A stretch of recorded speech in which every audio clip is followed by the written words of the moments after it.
سلام علیکم محترم جناب ولی و رئیس شهر دوشنبه رستم امامعلی. از شما احتراماً خواهش میکنم من نسبت همین 4 نفر ملیسویی که پدر ما را کشته‌اند تا امروزا بود 3 سوم پولی آوردن فاند فریب کی اینو رئیس شهر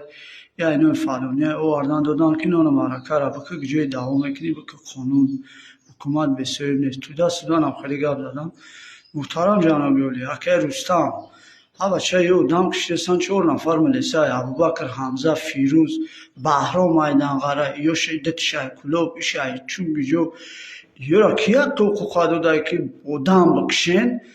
با کلوبو جو دعوا کنن میگه برام بکنین اودام بکشین با سو شوندا کار کردستان سوای خشوندا.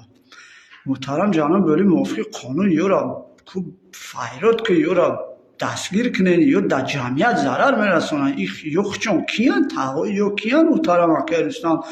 آدم کشتستن هیچ که یورا هیچی نمیگه دبرای حق حقوق شهروند همه قدره ها بچه ما شهروند یودیم ما صغیر کم بغل ما نمی جاو جرمی ریمونت خونه میکنیم جاو جا میگردیم نه اینکه بیایم که پدر مون ایشو شبک شما سفر مهاجرت در درسی آوردیم این تاغوی همیو کیه بای خیلی کت کت بلند خیلی پول دارن آخی پول کی دارن آدم میکشن هیچ که هیچ شونه میگه تلویزیون اگریون میکنه محترم اکه رستم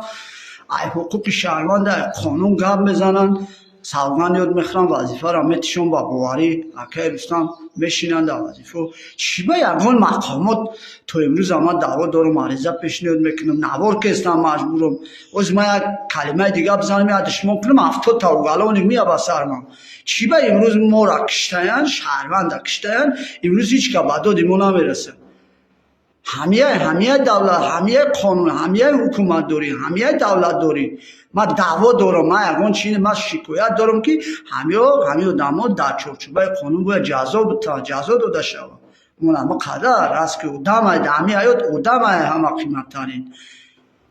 التماس همین خواهش ما را قبول که برنامه ما را همین نواری که ما کردیم موافق قانون باید تبیه جزا داده شود.